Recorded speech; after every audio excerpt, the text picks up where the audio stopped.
my friend Prime Minister Narendra Modi, welcome to Israel. आपका स्वागत है मेरे दोस्त।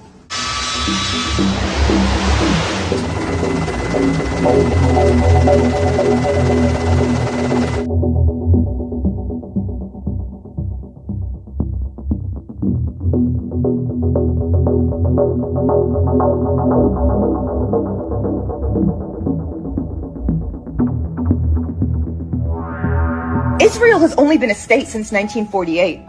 Palestine is thousands of years. महान अभिनेत्री और वैश्विक इतिहासकार मिया खलीफा जी और उनके समर्थकों को लगता है कि इजराइल का जन्म 1948 में हुआ था, इसीलिए फिलिस्तीन की जमीन को उन्होंने हड़पा और उसके ऊपर अपना राज्य प्रस्थापित कर लिया। इतिहास का छात्र होने के नाते इसका उत्तर मैं तो दे सकता था, लेकिन फिर वही आकर नीचे कमेंट करेंगे अंधभक्त है, मोदी भक्त है, आरएसएस का दलाल है, न जाने क्या कैसे कैसे शब्द का उपयोग करेंगे। इसीलिए आपके ही स्कॉलर क्या कहते हैं, एक बार सुन लीजिए। Israel is 3,000 years old, 75 years young, and this is not coming from a Jew, but from a proud Muslim. The prophets of God whom I believe in were Israelites. A significant number of these prophets disseminated their teachings in the land of Canaan, a land which Joshua bin Nun later renamed Israel. And then King David proclaimed Jerusalem as the nation's capital. Yes, Mia, it wasn't Donald J. Trump, it was King David. Even Jesus of Nazareth, Mia, called the land Israel in the Gospel of Matthew. The Roman Emperor Hadrian expelled Jews from Israel, erasing the name Judea. He supplanted it with the Roman Latin term Syria Palestina, which evolved into Palestine. Similarly, the city of Shechem was changed to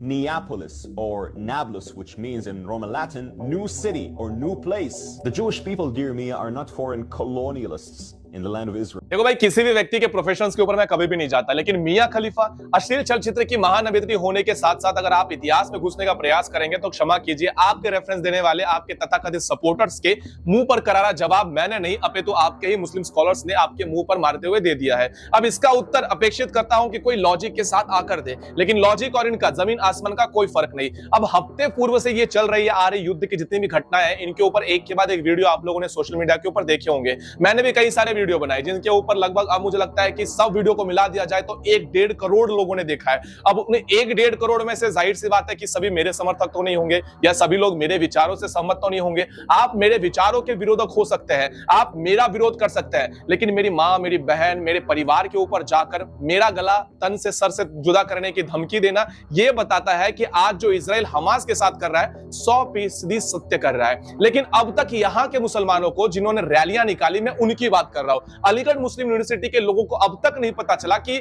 जो युद्ध है वो फिलिस्तीन के बारे में है या फिर हमास के बारे में है। और लोग जो भारत में सपोर्ट कर रहे हैं इजराइल का, वो किसके विरोध में कर रहे हैं? हमास के विरोध में कर रहे हैं या फिलिस्तीन के विरोध में कर रहे हैं? हमास जो कि आतंकवादी संगठन है जिसको फिलिस्तीन से कोई लेना देना नहीं, आई रिपीट, उसका फिलिस्तीन से कोई लेना देना नहीं। ऐसा मैं नहीं कहता, अपितु हमास में जो आतंकवादी संगठन का स्थापना किया है उसकी खुद की औलाद कहती है कि हमास वालों को फिलिस्तीन से लेना देना नहीं है, उनके बच्चों से लेना देना नहीं है, उनकी औरतों से लेना देना नहीं है और ना ही इजरायलियों से लेना देना है। उनका काम एक ही है, आतंकवाद फैलाना। I'm joined now by Musab Hassan Youssef. He's the author of Son of Hamas, and he joins us live. You know, your father was a founding member of Hamas, and you were groomed to take a leadership position. Eventually, you converted to Christianity, rejected their political and military objectives. Why did you do that? Well, for the simple reasons that we see right now in Gaza, that Hamas does not care about the lives of Palestinians, does not care about the lives of Israelis or Americans. They don't care about their own lives. They consider dying for the sake of their ideology a way of worship. अभी आप लोगों ने जिसको सुना है वो मौसाब यूसुफ का बेटा है। मौसाब यूसुफ कौन है? हमास का फाउंडर। इसने क्लियर कट अपने मुख से ये कहा है, अब इसकी बात पर भी विश्वास मत करना, ये कह रहा है कि फिलिस्तीन के महिलाओं से, बच्चों से, इजराइलिया के महिलाओं से, बच्चों से, वहां के लोगों से हमें कोई लेना देना नहीं है, हमारा कोई वास्ता नहीं है। इवन हमें अपने जान से भी कोई परवाह नहीं है, हमें चाहिए केवल 72 रूल। तो इजराइलियों ने अपना काम कर दिया और किस प्रकार से अपने गोलियों के ऊपर वो 72 हूर तक पहुंचाने का एक जो रास्ता निकालना है वो रास्ता निकाल रही है। तो आप लोग इसकी बात पर भी विश्वास नहीं करोगे। हमास ने जो आतंकवादी कृत्य किया उसका खंडन करने की बजाय आप लोग बेशर्मों की तरह खड़े हो गए और रैलियां निकाली। कहां पर? उत्तर प्रदेश के अंदर। और अलीगढ़ मुस्लिम यूनिवर्सिटी के लिए तो यह कहा जाता है कि वहां के लौंडे ने हंस हंस के पाकिस्तान का निर्माण कर दिया। तो अलीगढ़ मुस्लिम यूनिवर्सिटी की तरफ मेरी नजर कैसी है? मेरी नजर छोड़िए, इतिहास की नजर कैसी है ये तो आप अच्छे तरीके से जानते हैं। लेकिन जो व्यक्ति अज्ञानतावश केवल कुछ वीडियोस देख के या कुछ लोगों की बातों सुनकर डायरेक्टली हमास का सपोर्ट में उतरे, मैं फिलिस्तीन की बात नहीं कर रहा, हमास के सपोर्ट में उतरे हो आप लोग, क्योंकि ये कृत्य करने वाले लोग हमास के हैं और हमास के ऊपर आक्रमण किया गया है, हमास के लोगों के ऊपर एक्शन लिया गया है। मतलब पहले जाकर किसी के जाकर छेड़ो और जब वो आपको प्रतिकार करे तो आप ही छाती पीटना स्टार्ट कर दो। हमास ने जो किया वो पूर्ण रूप से आतंकवादी संगठन किया गया कृत्य था। अगर आप लोग हमास का सपोर्ट कर रहे हो तो आईएसआई का भी सपोर्ट कर ही रहे होंगे। नाइजीरिया में निर्माण होने वाले बोको हराम का भी सपोर्ट कर रहे हैं पाकिस्तान, उसके अंदर जैश ए मोहम्मद और न जाने कितने सारे आतंकवादी संगठन है जिन्होंने भारत के ऊपर अनगिनत बार हमला किया है, आप उसका भी सपोर्ट कर रहे हो और बात करते हो मानवता की। मैंने एक छोटा सा प्रश्न पूछा, अगर आप लोग को इतना ही ज्यादा हक अधिकार की बात है और आप लोग को इतना ही अधिकार की बात उमड़ कर निकाला आ रही है फिलिस्तीन के लोगों के लिए, तो एक छोटा सा प्रश्न भारत के लोगों ने भी आपसे पूछा। लेकिन जैसे ही मैंने प्रश्न पूछना शुरू किया मेरे ऊपर एक के बाद आक्रमण होना स्टार्ट हो गया। मेरे घर तक पहुंचने की धमकी देकर अगर हिंदू मुसलमान की जंग होती है तो यह लड़का जो कि आज सऊदी अरेबिया में बैठा हुआ है, मुजफ्फरपुर बिहार में दिखता है, कभी बंगाल में दिखता है, यह कहता है कि अगर भारत के अंदर कभी भी हिंदू मुसलमान की जंग होती है तो सबसे पहले मेरी गर्दन काटेगा। यह है तुम्हारी मानवता, यह है तुम्हारा अधिकार। मैंने इसके ऊपर ट्वीट भी किया लेकिन जाहिर सी बात है कोई रिप्लाई आएगा नहीं, अबू धाबी में जाकर बैठा हुआ। मैंने आखिरकार इन लोगों से ऐसा क्या प्रश्न पूछ दिया कि इन लोगों को इतनी ज्यादा मिर्ची लगने लगी? अगर इनके इतिहासकार की बात माने, यानी कि महान इतिहासकार वैश्विक अभिनेत्री मियां खलीफा जी की बात माने, तो 1948 के अंदर इजराइल आया हुआ है और हजारों वर्ष पूर्व से फिलिस्तीन का, वहां के मुसलमानों का इतिहास है। वो बात अलग है कि 1400 वर्ष पूर्व इनका इतिहास जो है वो शुरू हो चुका था। तो इनके लॉजिक के हिसाब से अगर 1948 में इजराइल ने इनकी जमीन को हड़पी है तो इनको वापस जमीन दे देनी चाहिए। इसी लॉजिक के साथ मैंने भी एक छोटा सा प्रश्न पूछा। वक्फ बोर्ड भारत के अंदर 1968 के अंदर एस्टैब्लिश्ड हुआ था और आज वक्फ बोर्ड के पास 9.4 लाख की एकड़ जमीन है, वो कहां से आई? और वक्फ बोर्ड ऐसा तो है नहीं कि इस देश के अंदर यानी कि भारत भू के अंदर, आर्यवर्त के अंदर यहां पर वक्फ बोर्ड पैदा होकर ही आई थी। हजारों वर्ष पूर्व इतिहास तो भारतीय हिंदुओं का है। तो ये 9.5 लाख एकड़ जमीन वक्फ बोर्ड को उनके दादाजी ने ससुराल में भेंट स्वरूप दी थी। तो ये किसकी जमीन है? अगर ये आप लोग अधिकार की बात कर रहे हो तो वक्फ बोर्ड को अपनी जमीन की संपत्ति जो है वापस से हिंदुओं के नाम कर देनी चाहिए, जिसके अंदर सरकारी जमीन भी आती है, कोर्ट भी आता है, कहीं अस्पताल भी आते हैं, कहीं स्कूल भी आते हैं। तो ये कहां से आई? और भाई साहब अगर आप लोग मानवता की बात कर रहे हैं तो आप लोग एक छोटा सा क्वेश्चन है सर, इसी देश के अंदर 1990 के अंदर जो कश्मीरी पंडित हिंदू थे ना, उनको उनके घरों से भगा दिया था, पलायन करने पर विवश कर दिया था। भारत के कितने प्रतिशत मुसलमान हैं जिन्होंने आज भी कश्मीरी पंडितों के हक और उनके अधिकार के लिए एक रैली, सिर्फ एक रैली निकाली है? आज तक देखने के लिए नहीं मिला। लेकिन यही देश है जिस देश के अंदर उन्हीं के लोगों को उनके घर से भगा दिया जाता है, लेकिन उनके अधिकार की बात बिल्कुल मत करना। अगर आप लोग अपने इतिहास की बात करो जो कि भारत के आर्यवर्त का, यहाँ के हिंदुओं का हजारों दशकों वर्ष पूर्ण है, उससे भी कई हजारों वर्ष का है, लेकिन अगर हम बात करेंगे तो हमें कह दिया जाता है कि इतिहास की बात को कुरेदने की क्यों आवश्यकता है? आज की बात करो ना, आज के सॉल्यूशंस की बात करो, तो हम लोग आ जाते हैं वर्तमान के अंदर। लेकिन अगर आप लोग ये लॉजिक फिलिस्तीन के और इजराइल के बीच में ला रहे हो तो कहीं ना कहीं अपने घर में जो छेद है उस छेद को भी देखो। और अपने घर की छेद की बात आती है तो इन लोगों का जो आवाज है अचानक से उठने लगा, पता नहीं मणिपुर मणिपुर मणिपुर मणिपुर। मेरे वीडियोस कभी जाकर देखे मणिपुर के ऊपर? जब किसी ने आवाज नहीं उठाई थी तब 2022 के दिसंबर में सबसे पहले मैंने मणिपुर के ऊपर वीडियो बनाया था, उसके बाद भी मैंने मणिपुर के ऊपर वीडियो बनाया था। वो बात अलग है कि मैं हिंदुओं के हक की बात ही करूंगा, इसलिए वो वीडियो भी तुम लोगों से हजम नहीं होगा और सच्चाई तुम लोग देखोगे भी नहीं। और भारत के अंदर ना क्रिश्चियनिटी, ना इजराइल या मुसलमान जो भी है, इनका इतिहास भारत से क्या लेना देना? मोहम्मद बिन कासिम से लेकर तुम्हारा तो इतिहास शुरू हुआ है औरंगजेब तक, और तुम हमें बात कर रहे हो कि तुम्हारा जो इतिहास है वहां से अरब कंट्री से आने वाले जितने भी ऐतिहासिक मुसलमान है वो सारे मुगल, पठान, अफगानी, बगदादी जितने भी है, इन सभी ने भारत के ऊपर तो आक्रमण ही किया है, भारत के ऊपर कहीं ना कहीं अपना अधिकार जमाने का ही प्रयास कर रहे हैं। लेकिन आज ये जब बात करते हैं अधिकार की ना, तब मुझे लगता है कि दोगलापंथी इसे ही कहा जाता है। My friend Prime Minister Narendra Modi, welcome to Israel. आपका स्वागत है मेरे दोस्त। अब थोड़ा सा बात करते हैं आपके दिमाग में सहज रूप से घुस जाए उस लॉजिक की। लॉजिक ये है कि वैश्विक रूप से आपको कौन से कंट्री ने आपके कठिन समय में आपका समर्थन किया था?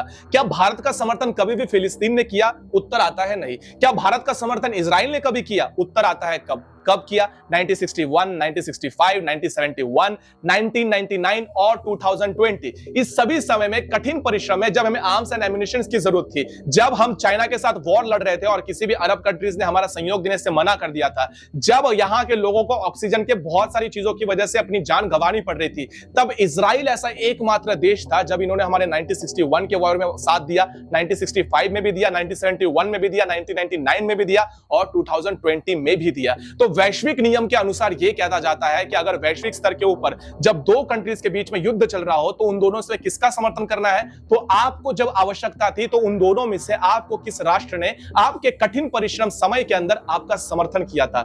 लॉजिक समझ में आया? दिमाग हो तो समझ लेना। और छोटा सा एग्जांपल देने के लिए बताऊं कि जब दो दुश्मन राष्ट्र एक दूसरे से लड़ रहे होते हैं, फॉर एग्जांपल पाकिस्तान और चाइना का अगर आपस में युद्ध हो जाता है, जो कि पॉसिबल नहीं है, अगर हो भी जाता है तो पाकिस्तान के ऊपर बम गिरे कोई फर्क नहीं पड़ता, या चाइना के ऊपर बम गिरे कोई फर्क नहीं पड़ता। लेकिन एक मिनट ठहर जाइए, पाकिस्तान और चाइना का अगर युद्ध होता है तो आपको क्या लगता है पाकिस्तान के समर्थन करने वाले हमारे देश में लोग नहीं है? अरे आपको क्या पता हमारे देश के लोग कितने मानवतावादी हैं?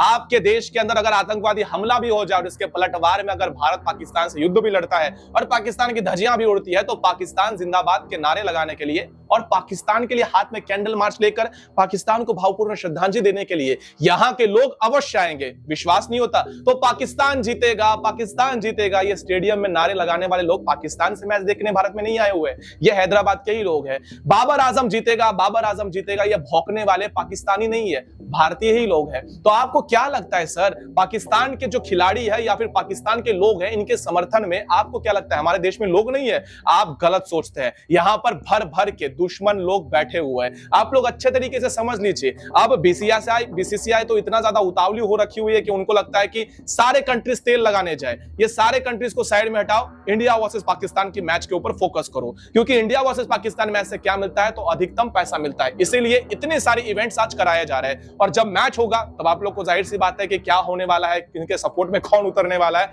देखने लायक होगा, क्योंकि स्टेडियम में पूरा स्टेडियम खचाखच भरा होगा भारतीयों में से ही। लेकिन दो गुट आप लोग देखोगे, एक गुट होगा पाकिस्तान का जो भारतीय है और एक होगा भारतीयों का जो भारतीयों का समर्थन कर रहे हैं। तो ये सारी चीजें तो आप लोग अपने नाकों से देख ही सकते हैं कि अगर होता भी युद्ध है तो पाकिस्तान का समर्थन करने के लिए कौन आगे आता है। अब यहां पर कुछ क्रिकेट प्रेमी भी आकर कहेंगे कि आप अपनी राजनीति को कृपया हमारे क्रिकेट से दूर रखिए, हमारा क्रिकेट से इसका कोई लेना देना नहीं है। लेकिन पाकिस्तान के प्लेयर कहां मानते हैं? आप उनकी नीयत पर संदेह करते हैं। मोहम्मद रिजवान 100 मारता है और हमास को डेडिकेट कर देता है अपनी विक्ट्री। तो अपनी राजनीति जो है वो अपने तक कैसे रखे सर, जब आपके खिलाड़ी ही ऐसे हो। और रही बात अगर आप लोग को समर्थन ही करना है क्रिकेट का, तो मैंने तो ऐसा नहीं देखा कि श्रीलंका के खिलाड़ी वहां से आए हो और इतने जोर शोर से श्रीलंका के खिलाड़ियों का स्वागत किया गया हो। नेपाल के खिलाड़ी पड़ोस से आए, क्या आपने उनका समर्थन किया या उनकी खातिरदारी इसी प्रकार से की गई, उनका स्वागत इसी प्रकार से किया गया? कहीं नजर नहीं आया। लेकिन फुल्ली फोकस था पाकिस्तान के ऊपर, तुम्हारी मैया का भतार लग रहा था। चलिए अच्छी बात है, आप लोग अपना पाकिस्तान का समर्थन दिखाइए, पाकिस्तान जीतेगा, पाकिस्तान जिंदाबाद, ये सारे नारे आप लोग लगा सकते हैं क्योंकि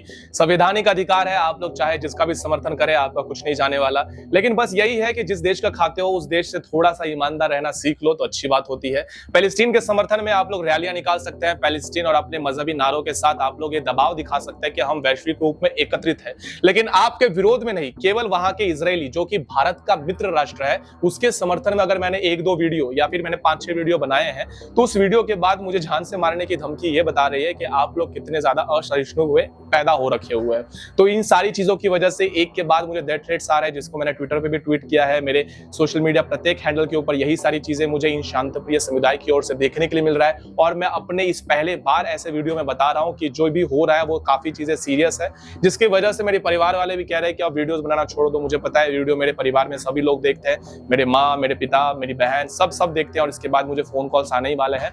लेकिन ये भी है कि मुझे अपनी भी फिक्र है, जिसकी वजह से मुझे थोड़ा सा रुकना पड़ सकता है। लेकिन अगर आप लोग में समर्थन करते हो तो मैं आप लोगों से हाथ जोड़कर निवेदन करूंगा कि ये सारी चीजें जो है वो एक वैश्विक रूप से आने वाला संकट है जो भारत के अंदर पहले से ही पनप रहा है, जो आपको इस वर्ल्ड कप में देखने के लिए भी मिल गया है। तो इजराइल और पैलेस्टीन का जो युद्ध है, इस पैलेस्टीन के युद्ध के अंदर हमास जो है वो आतंकवादी संगठन है। ये पहले भी आप लोगों को बता चुका था, अभी भी बताया है।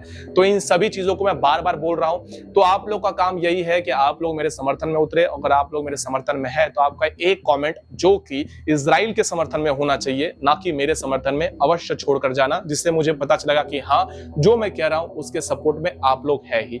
बाकी देखते हैं प्रभु श्री रामचंद्र जी की क्या कृपा है कि कहां तक हम बढ़ते हैं और कहां तक जाकर रुकते हैं। बाकी जो जैसा ईश्वर चाहे वैसा ही होगा।